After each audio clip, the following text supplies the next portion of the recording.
The skies over both Iran and Israel may seem ignited by missiles, but there are already signs Iran's shooting fight is slowing down. It is believed to have had at least 2,000 ballistic missiles, but Israel's been targeting its stockpiles and launchers. So, by Sunday, day 3 of the conflict, Iran was already firing fewer at Israel. While Tehran has the largest number of ballistic missiles in the Middle East, it must still conserve. And some of what it's firing is landing.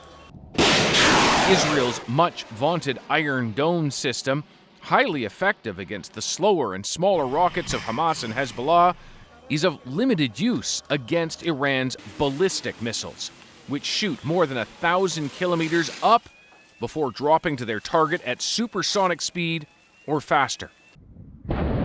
Instead, Israel uses its Arrow system, designed with the Americans to intercept missiles outside the atmosphere. It's more than 90% effective, but each shoot-down can cost $2 million, and those interceptors are also in limited supply.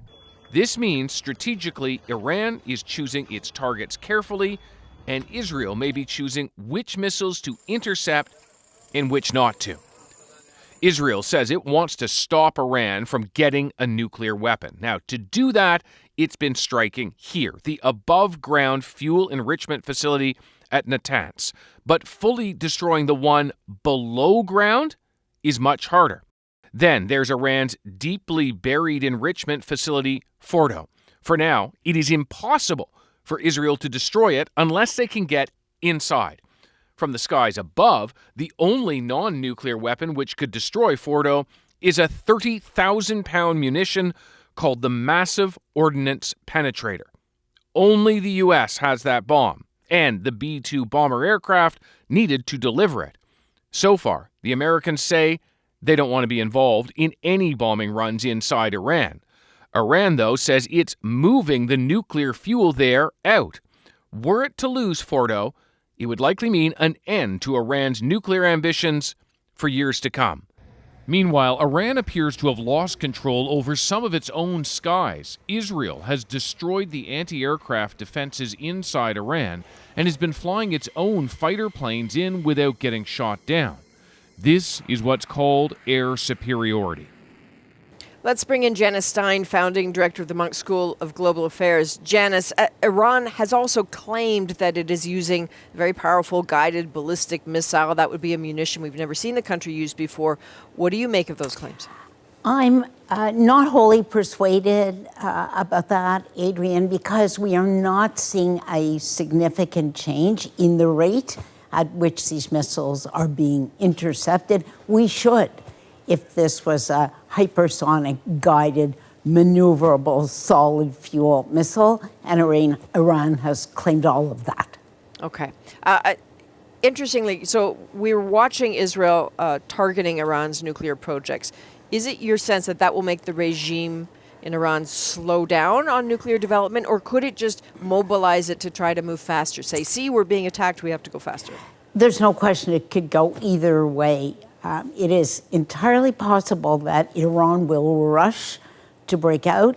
It has moved some of that enriched fuel, it claims, to a secret location, and it could race to build a bomb and announce that it has done that, but it will not have the opportunity to test that weapon or to marry it with a delivery system. So we know that Israel has targeted also nuclear scientists. Is there not a whole cohort of nuclear science students sort of waiting in the wings? I mean, that alone won't necessarily hurt Iran's nuclear program. You are right. These are clearly the leaders of the program, but this is not novel technology, Adrienne, and there's a very rich, sophisticated scientific community in Iran. So I would not place a great deal of weight on that.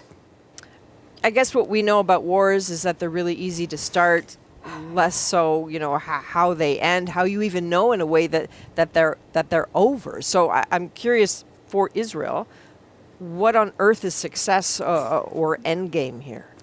A successful end would be that Iran no longer be permitted to engage in enrichment on Iranian soil.